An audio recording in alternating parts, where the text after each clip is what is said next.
আসসালামু আলাইকুম। এরকম চমৎকার একটি স্ট্রিট ফ্রুট স্পাঞ্জ কিভাবে তৈরি করবেন আজকে ভিডিওটা সেই ব্যাপার নিয়ে। এটা সিক্রেট যেটা আছে, সিক্রেটটাও আমি আজকে আপনাদের সাথে শেয়ার করবো। একটু ট্রাই করে দেখি। বিসমিল্লাহ। প্রথমে এখানে আমি 1/4 কাপ শিলাজিৎ নিচ্ছি। এটা বিভিন্ন নামে ডাকে, আমি শিলাজিৎ নামে ডাকি। এটা আমি এই নামেই জানি। এটা এক ধরনের কি বলে, আঠালো ভাব তৈরি করে, আঠালো টেক্সচার তৈরি করে। তারপর দিচ্ছি 1/4 কাপ শিয়া সিড, সুপার পাওয়ার ফুড যেটাকে বলা হয়। তারপর দিচ্ছি 1/4 কাপ ইসুপ বুশি। তারপর দিচ্ছি 1/4 কাপ তোতমা দানা। তারপর এর ভিতরে দিয়ে দিচ্ছি মধু অথবা চিনি, আপনারা যেটাই দেন কোনো অসুবিধা নেই। আপনারা যদি একটু হেলদি খাবারের কথা চিন্তা করেন সেক্ষেত্রে মধু ইউজ করবেন। আর যদি সুগার দেন সেক্ষেত্রে আপনার সুগারের পরিমাণটা নির্ভর করে আসলে আপনি কেমনটা মিষ্টি পছন্দ করেন তেমনটা সুগার ইউজ করবেন। ওকে, আমি মধু দিয়ে দিচ্ছি। তারপর আমি পানি দিয়ে দিচ্ছি। এখানে পানিটা একটু বেশি দিবেন।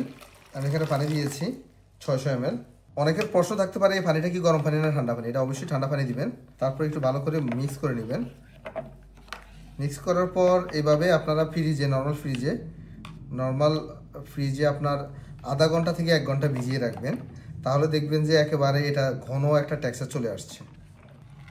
এই যে দেখেন, 1 ঘন্টা পর এটার টেক্সচারটা আসবে এরকম, একদম ঘন হয়ে যাবে।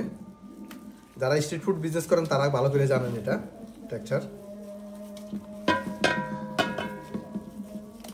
আমি এগুলো একটা বড় একটা পাতিলে নিয়ে নিয়েছি, কারণ মিক্স করতে যাতে খুব ইজি হয়। কিছু বরফ কুচি দিচ্ছি, সাথে কিছু আপেল কুচি দিচ্ছি, কিছু আঙ্গুর কুচি দিচ্ছি। এখানে কালো এবং সবুজ দুটোই আছে। স্ট্রবেরি স্লাইস করে দিচ্ছি, অল্প একটু আলমন্ড বাদাম স্লাইস করে দিচ্ছি। তারপর কিছু খেজুর দিচ্ছি।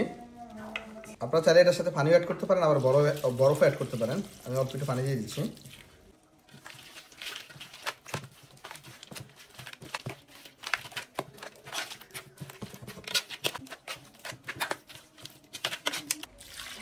আমি আরেকটু পানি দিয়েছি, অ্যাড করতেছি, পানি বেশি ঘন হয়ে গিয়েছে। আর চিনির ব্যাপারটা হচ্ছে, চিনি যত বেশি দিবেন, যতটা পছন্দ করেন ততটাই দিবেন। আমি যেহেতু মধু দিয়েছি, অল্প একটু চিনি অ্যাড করলে আমি চাইলে অ্যাড করতে পারতাম, বাট আমি চিনি ছাড়া করতেছি। আর সাথে আমি দিচ্ছি কিছু ডালিম।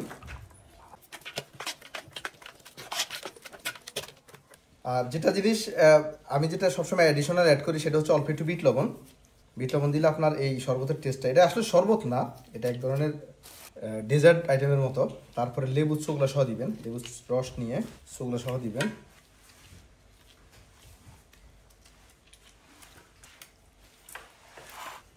আর একটু পানি লাগবে।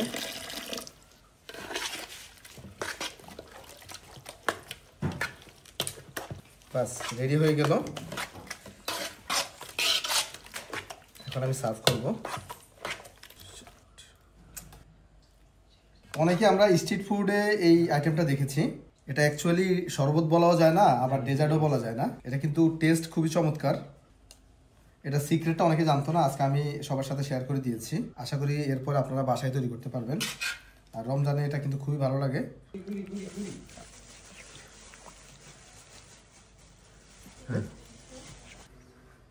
বাস, রেডি হয়ে গেল আমার ফ্রুটস শরবত, নাকি সালাদ নাকি ডেজার্ট, সিদ্ধান্ত আপনাদের। অল্প একটু ট্রাই করে দেখি।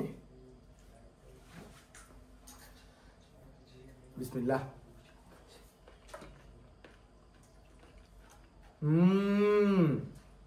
It's really yummy.